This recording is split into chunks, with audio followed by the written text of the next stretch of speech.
सबको happy Christmas. एक दूसरे को ग्रीट करें, एक दूसरे को बधाई दें, एक दूसरे को बोलें और क्रिसमस के बारे में उन हैप्पी क्रिसमस बोलें, बधाई दें एक दूसरे को। सब जन एक दूसरे को बोलें हालेलुया। जब जेन्युइनली आप उसे एक्सेप्ट करते हैं, आप बदल जाते हैं। लिखा जक्कई जो एक चोर था, एक वो टैक्स कलेक्टर था। मैं उसे चोर इसलिए बोल रहा हूं क्योंकि उसकी आदतें ऐसी थी। क्योंकि जब उसने जीसस क्राइस्ट को एक्सेप्ट किया, बोला परमेश्वर जिसका मैंने फालतू ले लिया, चोरी करके लिया, गलत तरीके से, उसको मैं वापस देता हूं 4 गुना, और मैं अपनी आधी प्रॉपर्टी मैं गरीबों को देता हूं, उन्हें बांटता हूं। क्योंकि उसके जीवन में सचमुच क्राइस्ट ने जन्म लिया था, जेन्युइनली उसने एक्सेप्ट किया था। क्रिसमस मनाने का फायदा आपको तब है अगर आपके दिल में यीशु मसीह है। आपके दिल में क्राइस्ट है या नहीं, आपके दिल में यीशु मसीह है या नहीं। अगर है तो आप बदल चुके हैं, आप जेन्युइनली बदल जाएंगे। जक्कई की तरह, मत्ती की तरह, पीटर की तरह। वो पतरस जो गुस्से वाला इंसान था, वो पतरस जो जिसने एक तलवार लेके कान काट दिया, उसने कान नहीं काटा था, उसने सिर पे मारा था उसे मारने के लिए, लेकिन वो कान पे लग गया और कान कट गया। बाइबल में लिखा वो बदल गया, और जब वो असली रीति के साथ बदला तो लोगों से और विरोधियों से उसने मार खाई, और मार खाने के बाद आनंदित होकर ये बोलता है कि ओह कितना आनंदित हूं मैं आज कि यीशु मसीह के कारण मैं मार खाने योग्य तो ठहरा। परमेश्वर ने उसे बदल दिया। जब क्राइस्ट आपके जीवन में जन्म लेते हैं, आप जेन्युइनली जन्म लेते हैं, आप बदल जाते हैं। बाइबल में लिखा उसका नाम इमैनुअल रखा जाएगा, यानी परमेश्वर हमारे साथ। उसका नाम यीशु रखना स्वर्गदूत ने बोला, यानी वो अपने लोगों का उनके पापों से उद्धार करेगा। 38 साल के रोगी की ओर देखो, बाइबल में लिखा जब वो बीमार था और यीशु मसीह उसके पास आके बोलते क्या तू चंगा होना चाहता है? कहता परमेश्वर मेरे पास ऐसा कोई नहीं जो मुझे चंगा करे, जो मुझे इस पूल में इस कुंड में उतारे। जो स्वर्गदूत पानी को हिलाते, मैं जब वो कोई हिलाते, जब कोई बीमार उतरता तो मेरे से पहले सब बीमार उतर जाते हैं। मैं उन बीमारों में नहीं हूं जो पहले उतरे, मैं उन बीमारों में जो यहाँ बैठा 38 साल से वेट कर रहा है कि कब मैं जाऊं और चला हूं। और बाइबल में लिखा यीशु मसीह ने कहा अपना बिछोना उठा और चला जा और खड़ा हो जा। और बाइबल में लिखा जब भीड़ ज्यादा थी, यीशु मसीह वहां से हट गए और वो 38 साल का रोगी चंगा होके उसको उसके भवन में मिला। और यीशु मसीह ने उससे कहा अब फिर से पाप मत करना, ऐसा ना हो इससे भारी मुसीबत तेरे जीवन में आए। वो व्यक्ति जानता था पाप क्या है। वो ऐसा व्यक्ति नहीं था जिसको पाप की पहचान नहीं थी। वो ऐसा व्यक्ति नहीं था जिसको पाप के बारे में पता नहीं था। वो जानता था ये चीज रॉन्ग है, लेकिन फिर भी वो करता था, इसीलिए वो बीमार था। यीशु मसीह ने कहा अच्छा है तू चंगाई ना ले, इससे कि तू चंगाई लेके उसे गवा दे, इसलिए फिर से पाप मत करना, ऐसा ना भारी मुसीबत तेरे जीवन में आए। अभिषेक गवाने से ना लेना अच्छा है, चंगाई गवाने से चंगाई ना लेनी अच्छी है, बरकत गवाने से बरकत ना लेनी अच्छी है। जो बरकत, जो चंगाई, जो अमीरी, जो तरक्की, जो अभिषेक उसके वचन के द्वारा मिलता है, उसके वचन पे खड़े रहने से ही संभाला और खड़ा रखा जा सकता है। हालेलुया। वो ऐसा व्यक्ति नहीं था जो जानता नहीं था, वो ऐसा व्यक्ति था जो जानता था पाप किसे कहते हैं, वो जानता था रॉन्ग किसे कहते हैं, गलत किसे कहते हैं, फिर भी उसने किया। और यीशु मसीह ने कहा फिर से मत करना, ऐसा ना हो इससे भारी मुसीबत तेरे जीवन में आए। यीशु मसीह ने उसकी बीमारी के रूट पे अटैक किया, उसकी बीमारी की जड़ पे अटैक किया, उसकी प्रॉब्लम की जड़ पे अटैक किया। उसकी जड़ पाप था। अपने पड़ोसी से बोलो उस रोगी की जड़ पाप था। यीशु मसीह ने कहा फिर से रॉन्ग मत करना, फिर से पाप मत करना। यीशु मसीह उस ऐसे व्यक्ति को पाप के बारे में नहीं समझा रहे थे जो पाप के बारे में जानता नहीं था। वो ऐसे व्यक्ति को समझा रहे थे जो पाप के बारे में जानता था, जो जानता था पाप किसे कहते हैं, जो जानता था सही किसे कहते हैं और गलत किसे कहते हैं। वो जानता था गलत करने के कारण उसके जीवन में बीमारी है। और यीशु मसीह ने कहा जा तेरे पाप क्षमा हुए। पाप क्षमा होने के कारण मेरा नाम यीशु है, यानी पापों से छुड़ाने वाला परमेश्वर। पापों से छुड़ाने वाला, इमैनुअल का मतलब परमेश्वर हमारे संग, पापों से छुड़ाने वाला परमेश्वर हमारे संग। अगर उसने आपको छुड़ा दिए, लिखा फिर से पाप मत करना, ऐसा हो इससे भारी बीमारी, इससे भारी मुसीबत, इससे भारी गरीबी, इससे भारी दुष्ट आत्मा तुम्हें तंग करें। इससे अच्छा वो चंगाई ना लो, इससे अच्छा वो बरकत ना लो, इससे अच्छा उसको गवाने से। यीशु मसीह ने उसकी जड़ पे अटैक किया। पाप उसकी जड़ था। अगर पाप लोग भूल जाएं, बीमारियां भूल जाएंगे। लेकिन कुछ बीमारियों को परमेश्वर धर्मी के जीवन में भी इस्तेमाल करता है, उनको आगे बढ़ाने के लिए, उनको स्ट्रॉन्ग करने के लिए, परमेश्वर के करीब लेके जाने के लिए, अपनी योजनाओं को पूरा करने के लिए, दिखाने के लिए कि जहां कोई रास्ता है वो रास्ता निकालने की ताकत को रखता है। हालेलुया। याद रखो, यीशु मसीह इसलिए आए कि आपको पाप से छुड़ा सकें। आप जब पाप से छूटेंगे, देखा, आप बीमारियों से छूट जाएंगे। यीशु मसीह ने उसके पापों को माफ किया और उसकी बीमारी खत्म हो चुकी थी। और यीशु मसीह ने कहा फिर से पाप मत करना। वो जानता था पाप किसे कहते हैं। वो जानता था अगर ये बीमारी पाप के कारण मेरे जीवन में है, अब ये जा चुके पाप के कारण फिर आ सकती है। यीशु मसीह ने कहा ऐसा ना हो कि इससे भारी मुसीबत। यीशु मसीह ने नहीं कहा ये बीमारी फिर वापस ना आए। यीशु मसीह ने कहा जब ये वापस आएगी तो और भारी तरीके के साथ आएगी, यानी इससे भारी मुसीबत तेरे जीवन में आए। जब दुष्ट आत्मा एक व्यक्ति से निकल जाती, लिखा जब उसको योग्य नहीं पाती, 7 गुना ताकत के साथ वो वापस आती। परमेश्वर ने चाहता हम फंसे, शैतान चाहता हम ना इधर के ना रहे उधर के। वो चाहते हम पाप में फंसे और परमेश्वर की योजनाओं को कभी देख ना पाए और लोग हंसे और कहे कि इसका परमेश्वर कहां है जो उसको लेके गया था वायदे के साथ कि मैं तुम्हें जगह करूंगा, आजाद करूंगा, ब्लेस करूंगा। अपने आप को देखो, क्या आपने उनके वचनों को पूरा किया? क्या आप पाप से दूर हैं? अगर पाप से आप दूर हैं तो धीरे धीरे धीरे धीरे आपकी वो बीमारी आपको परमेश्वर के करीब और आपको स्ट्रॉन्ग और आपको सामर्थ्य कर देगी। हालेलुया। यीशु मसीह आपको समझ देने के लिए आए। अब गरीबी और अमीरी लक नहीं रह गया, भाग्य नहीं रह गया, चुनाव रह चुका है। चुनाव रह चुका है। परमेश्वर के द्वारा चुना जाना ये आपका चुनाव है। आशीष पाना ये आपका चुनाव है। सामर्थ्य होना आपका चुनाव है। अपने आप को सफलता में हर वक्त देखना और सफलता में चलना ये आपका चुनाव है। परमेश्वर की ओर देखना ये सोच के कि वो कुछ करें, ये एक अज्ञानता है।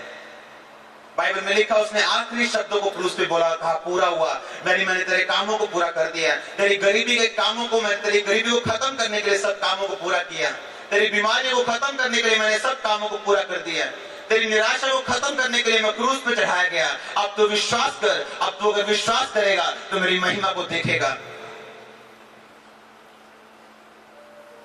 बाइबल में लिखा वो सब कुछ पूरा कर दिया उसने। अब जरूरत है बाइबल को पढ़ने की, अब जरूरत है देखने की उसने हमारे लिए क्या क्या कर दिया है। ऑलरेडी उसने क्या क्या कर दिए हैं। अब जरूरत है तो वचनों की गहराई में जाने की कि उसने हमारे लिए क्या क्या किया हुआ है। हालेलुया। अब कुछ भी परमेश्वर के हाथ में नहीं, अब आपके हाथ में है। आप जब अपना पार्ट पूरा करेंगे, परमेश्वर अपना पार्ट पूरा करेंगे। जब आप अपना हिस्सा अदा करेंगे, परमेश्वर अपना हिस्सा अदा कर देंगे। आप अकेले कुछ नहीं कर सकते और परमेश्वर अकेले भी आपके जीवन में कुछ नहीं करेंगे। आपको बीज दिया गया बोने के लिए। बाइबल में लिखा उस दानियल ने बीज को बोया। उसका बीज था 21 दिन की रोजा प्रार्थना। उसका बीज था परमेश्वर के सामने एक एग्रीमेंट में जाना और रोजा प्रार्थना में जाना। और लिखा पहले दिन परमेश्वर ने उसकी प्रार्थना को सुना। अपने पड़ोसी से बोलो बीज बोलता है। अपने पड़ोसी से बोलो बीज बोलता है, बीज बोलता है, बीज बोलता है। जब आप एक बीज को बोते हैं धरती पे, आपको लगता नहीं कि ये छोटा सा बीज इतना बड़ा पेड़ बन जाएगा आम का, लेकिन वो आम का बीज बोलता है और वो पेड़ बनता है। हालेलुया। बीज बोलते हैं और बाइबल बताती है आपको वो हर एक बीज दिया गया है जिसके द्वारा आप परमेश्वर से उन आशीष को ले सकते हैं। आपको हर प्रकार का बीज दे दिया गया है कि आप उसको बोएं और आशीषित हों। आप प्रार्थना के बीज को बोएं और सामर्थ्य हों। आपको बीज दे दिया गया है। ऐसा इस दुनिया में, इस चर्च में और पूरी दुनिया में ऐसा कोई क्रिश्चियन नहीं है जिसको परमेश्वर ने बीज नहीं दिया। बोना आपकी जिम्मेवारी है। बाइबल में लिखा है दानियल ने उस बीज को बोया। 21 दिन उसने रोजा और प्रार्थना के बीज को एग्रीमेंट के साथ परमेश्वर के सामने गया, और बाइबल में लिखा परमेश्वर ने पहले दिन स्वर्गदूत को भेजा। वो बात अलग है कि वो 21वें दिन उसके पास आता है, लेकिन उसकी प्रार्थना का जवाब आता जरूर है। उसका बीज बोलता है। हालेलुया। अब परमेश्वर ने कहा जितना बोएगा तो उतना काटेगा।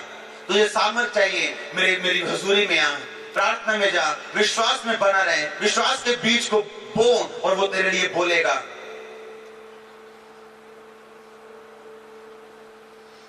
हालेलुया। बाइबल में लिखा जब मेरे लोग नम्र होकर मेरे सामने आएंगे तो मैं उनकी सुनूंगा। वो दीन होकर मेरे सामने आएंगे। और बाइबल बताती है उपवास रखना अपने आप को दीन करता है, एक व्यक्ति को दीन करता है। रोजा रखना, फास्ट करना एक व्यक्ति को दीन करता है जब वो परमेश्वर के सामने फास्टिंग में जाता है। अपने शरीर को, बाइबल में लिखा, अपनी सोल को दुख अफ्लिक्ट कर और मेरे सामने आ, ताकि मैं तेरी प्रार्थना को सुनूं, ताकि मैं तेरे उस बीज को फलवंत करूं जो मेरे सामने बो रहा है। हालेलुया।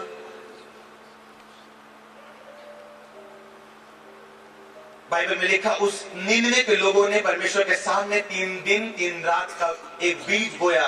3 दिन और 3 रात उन्होंने उपवास रखा। बाइबल में लिखा उन्होंने उपवास रखा और अपने दूध पीते बच्चे को भी उन्होंने पानी मुंह नहीं लगाया, अपने पशुओं को भी पानी मुंह नहीं लगाया।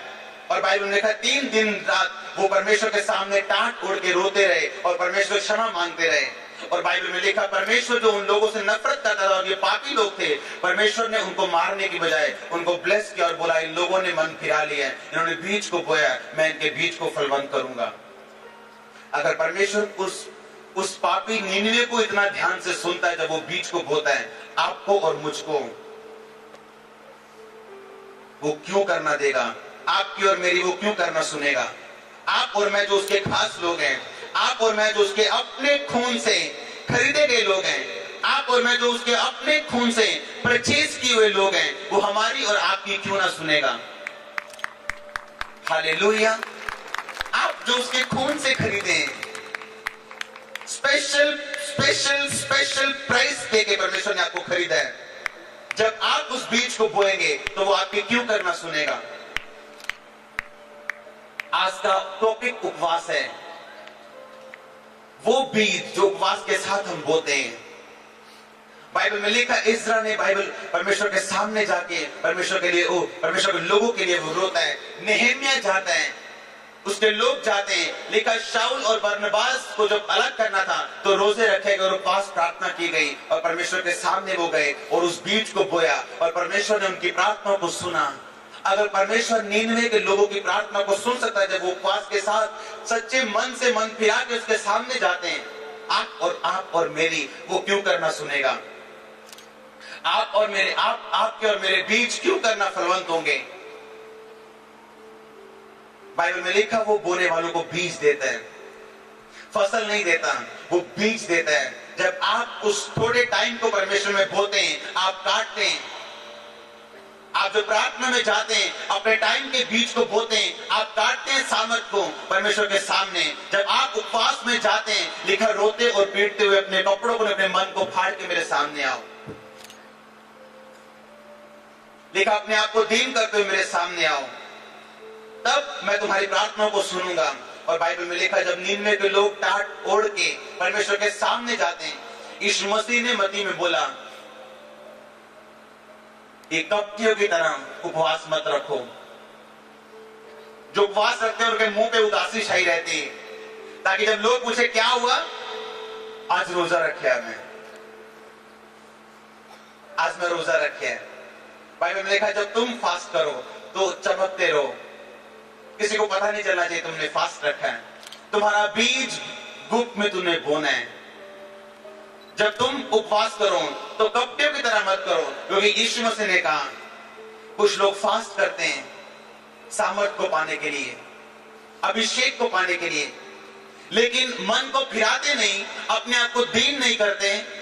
और बाइबल कहती है दाग का नया रस नई मशकों में भरा जाता है। जब वो नया रस, वो नई आशीष इस पुरानी मश्क में आएगी, दोनों फट जाएंगे। 40-40 रोजे लोगों ने रखे और वो मर गए 40 रोजों में। ऐसे लोग मैंने देखे पास्टर। आप 40 रोजे प्रभु की नकल करके रख सकते हैं, पानी पे क्यों नहीं चलते आप? यीशु मसीह की तरह पानी पे क्यों नहीं चलते आप? उपवास इसलिए हम रखते हैं ताकि परमेश्वर के सामने अपने आप को दीन कर सकें, अपने शरीर को, बॉडी को सबमिट कर सके, समर्पित कर सके, परमेश्वर के सामने जा सके। पाप की प्रभुता हम पे कम हो, हम अपनी बॉडी को अपना बॉस नहीं, अपनी स्पिरिट, अपनी आत्मा को अपना बॉस बनाने के लिए फास्ट करते हैं, परमेश्वर के करीब जाने के लिए फास्ट करते हैं, ना कि केवल सामर्थ पाने के लिए। कुछ लोग फास्ट रखते हैं, उनकी बॉडी इतनी कमजोर हो जाती है, वो प्रचार करने योग्य भी नहीं रहते। हालेलुया। जब आप बीज को बोते हैं, यानी आप जब दीन होने के लिए, परमेश्वर के करीब जाने के लिए, उसकी बातों, उसकी व्यवस्था को समझने के लिए, परमेश्वर की बातों को, उसकी योजनाओं को समझने के लिए, ना कि सिर्फ और सिर्फ सामर्थ पाने के लिए। वो सामर्थ देता है उपवास में, इसमें कोई शक नहीं। लेकिन ये भी लिखा है बाइबल में, दाख का नया रस नई मशकों में भरा जाता है। जब दाख का नया रस पुरानी मशकों में भरते हो तो मशकें फट जाती हैं और दाख रस बह जाता है और वेस्ट हो जाता है। हालेलुया। बाइबल में लिखा है, जब तुम बीज को बोते हो, परमेश्वर तुम्हारी प्रार्थना को सुनता है। जब तुम उपवास के साथ परमेश्वर के सामने जाते हो, वो तुम्हारी प्रार्थना को सुनता है। वो तुम्हें बोने के लिए बीज देता है, जो तुम्हारे लिए चमत्कार का कारण ठहरता है। हालेलुया। कुछ लोग सिर्फ पैसे को बोलते हैं कि पैसा बो, पैसा काटो। सिर्फ पैसा बीज नहीं है, वो कुछ बीजों में एक बीज है। उपवास भी एक बीज है, प्रार्थना भी एक बीज है, अपना टाइम परमेश्वर में बोना भी एक बीज है, जिसे आप काटते हैं अच्छे टाइम के रूप में जब आप बोते हैं। हालेलुया। एक बार एक भविष्य रखा था, आज भी वो जिंदा है और पूरी दुनिया उन्हें जानती है। एक दिन परमेश्वर ने उन्हें बोला कि थोड़े दिन में तेरा एक्सीडेंट होगा, तू मर जाएगा, अपनी तैयारी कर। पवित्र आत्मा ने उनकी मदद की, क्योंकि पवित्र आत्मा हमारा मददगार है।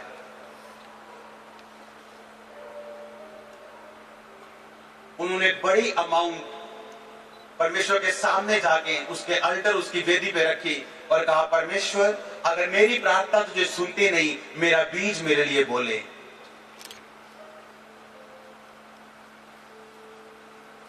हालेलुया।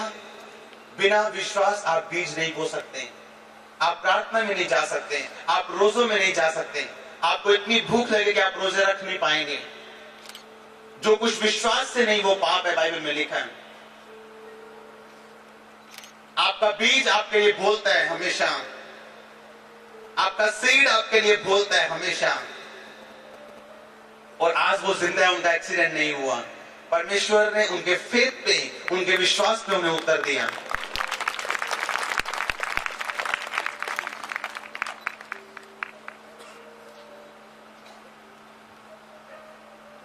आपका बीज आपके लिए बोलता है जब आप बोते हैं। कई बार प्रार्थनाएं वो काम नहीं करती जो बीज काम करता है। जब वो उपवास के साथ लिखा, रोते और पीटते हुए अपने मन को फाड़ के मेरे सामने, यानी अपने आप को दीन करते हुए जब तू मेरे सामने आएगा। बाइबल में लिखा, जब डैनियल ने अपने आप को दीन किया, समझने और बूझने को मन लगाया। समझने और बूझने को, यानी परमेश्वर की व्यवस्था को, उसके हार्ट को, उसके दिल को समझने में उसने मन लगाया। कुछ लोग परमेश्वर की सामर्थ को चाहते हैं लेकिन परमेश्वर को नहीं चाहते।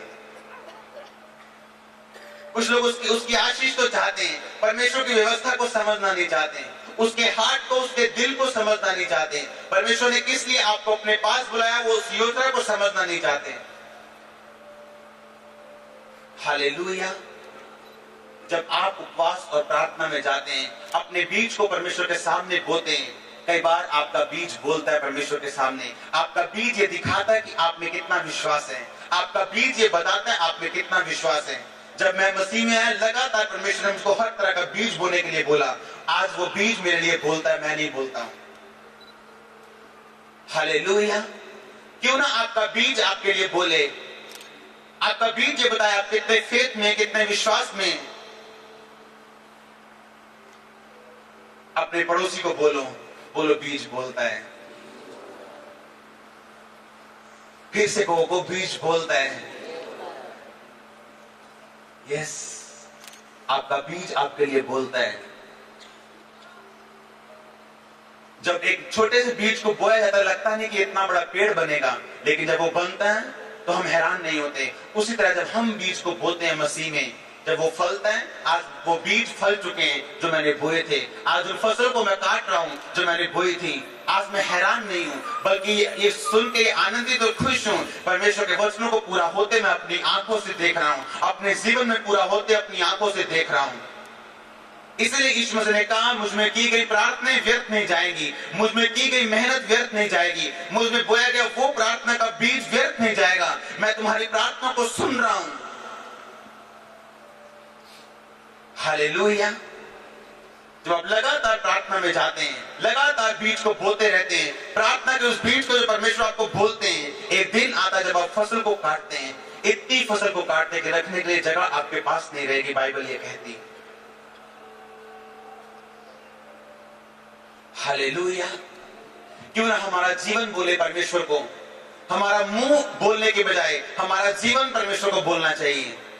हमारे जीवन का लाइफस्टाइल परमेश्वर के सामने बोलना चाहिए। हमारा बीज परमेश्वर को बोलना चाहिए कि हम कितने विश्वास में हैं या नहीं।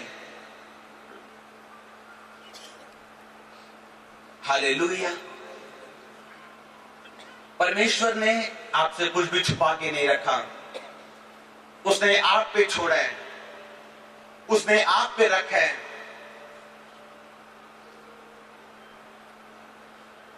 अगर मैं रोता रहता परमेश्वर के सामने, परमेश्वर मुझे सामर्थ दो, मुझे सामर्थ दो, मुझे सामर्थ दो, तो वो रोना एक बेवकूफी है। अगर मैं प्रार्थना ना करूं, अगर मैं रोजों में ना जाऊं, परमेश्वर मुझे अमीर करो, परमेश्वर के भवन में उसके कामों के लिए मैं पैसा ना पाऊं, तो बेवकूफी है बोलना परमेश्वर मुझे अमीर कर। उसने आपको बीज दिया बोने के लिए, ताकि आप कभी कलेश में ना रहें। ऐसा कोई व्यक्ति नहीं है इस दुनिया में जिसको उसने बीज नहीं दिया। हालेलुया। क्यों ना हमारा बीज हमारे लिए बोले, हमारा बीज ये बताए कि हम विश्वास में हैं या नहीं, हम फेथ में हैं या नहीं।